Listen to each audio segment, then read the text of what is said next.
Hi, everybody. I'm going to go ahead and record my presentation just in case I'm not able to get internet tomorrow. My grandma lives out in the country, so I'm a little scared with how my hotspot will be. Um, so, this article was all about implementing the social emotional learning standards. And this resource really opened my eyes in terms of what my plans are for next year. I've spent the last few months visiting with a local elementary school who has implemented an SLC in their building. That's a structured learning classroom. And I really want to bring one into our building. Um, an SLC is a classroom that needs intensive supports and predictable routines and structure throughout the school day so that kids can engage in learning activities that focus on communication and social skills, academic tasks, and behavior management. And I feel like we have a lot of kids in my school that kind of slip through the cracks. And so I really want to, in their first year of middle school, have a classroom like this available for them. And these are students that function significantly below grade level academically, socially, emotionally.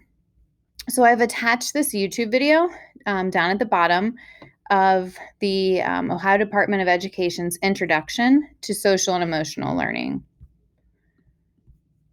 And it's about an 8-minute video, but I did find it pretty interesting. I guess it's just a resource that I didn't really know was available to us. So as you can see, when I click on this wheel, it's going to take me to teacher and classroom resources. And there are a couple different things within that. And I know there are some other presentations today that also cover those. But I think it's important to hit on social emotional learning and what it is. And it's the process through which children and adults acquire and effectively apply the knowledge, attitudes, and skills necessary to understand and manage emotions, set and achieve positive goals, feel and show empathy for others, and establish and maintain positive relationships and make responsible decisions. And that's what I got that definition off of the ODE website as well. And so we all know that social emotional learning, it's been shown to positively impact economic mobility and mental health outcomes, which, I feel like if me, as a classroom teacher, if I'm doing anything this year, it needs to be hitting on social and emotional learning for our kids with everything that they've been put through. And so developing these skills in our students is important part of meeting the needs of the whole child.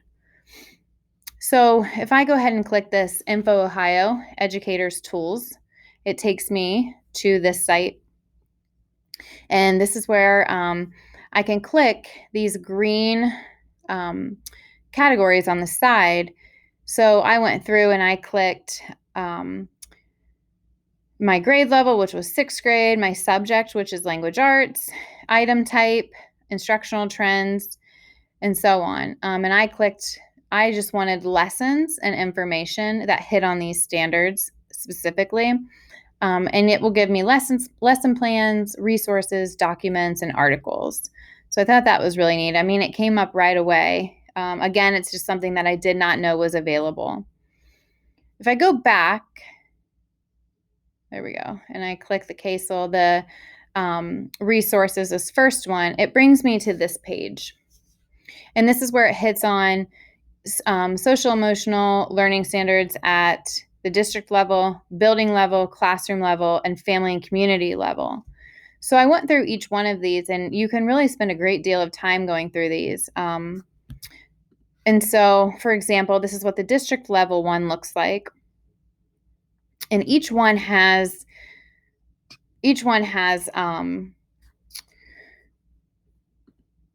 sorry, just trying to click through. There we go. Each one has an interactive guide, which can help you, with where do you start. I wanted to implement this structured learning classroom, but I had no idea where to start or who to talk to.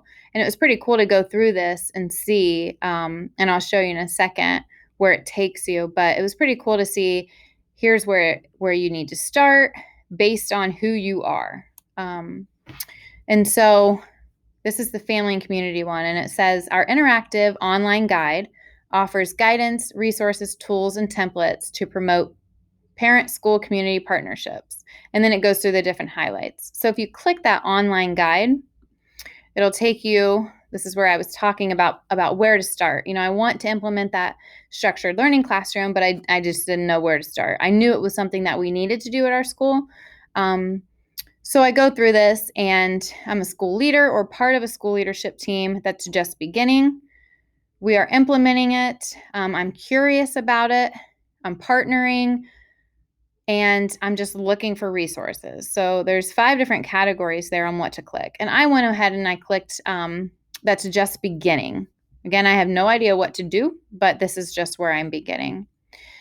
And then it tells me if you're just beginning, but you're committed to SEL implementation, we recommend you begin at Focus Area 1A to set a strong foundation for the work.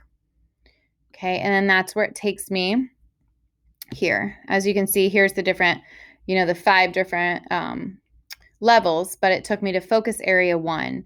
And then it was telling me establish a diverse and representative team that leads a coordinated approach, and so on. And then what we needed to do as we established that team.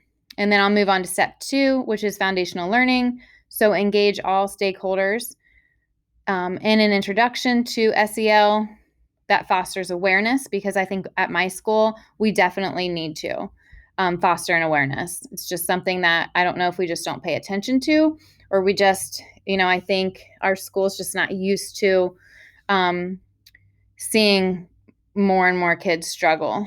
And so we do need to implement this. And then my third step would be two-way communication. Establish structures to support consistent two-way SEL communication between all stakeholders. So this is where I'm going to start. And then it goes down where Focus Area 1A, administrator action. And the administrator would research, as I would too, on successful whole school implementation. Another thing I really liked about this resource is that it kind of broke it down into levels of the program. So preschool and elementary edition, and middle and high school. And when I clicked on the middle and high school, which is what we would do, even though it's 6th grade and a lot of our kids are not a typical 6th grade level, they would probably be,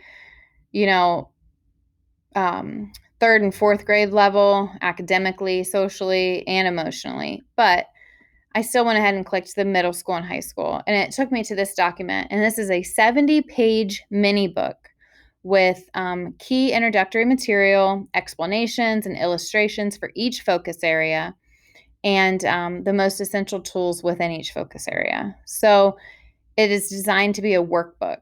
And I was flipping through a little bit of that. I couldn't see all of the pages, but I was flipping through a little bit to see,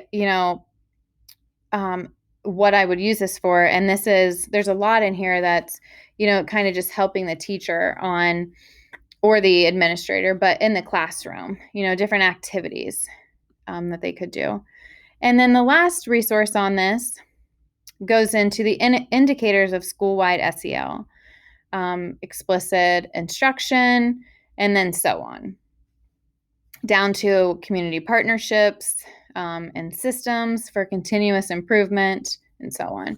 So, like I said, this resource came at the perfect time because I really want to implement this structured learning classroom for our students who are really struggling with moving into middle school, and they're already below in so many areas. And I feel like we're kind of letting them down by not providing those extra supports for them.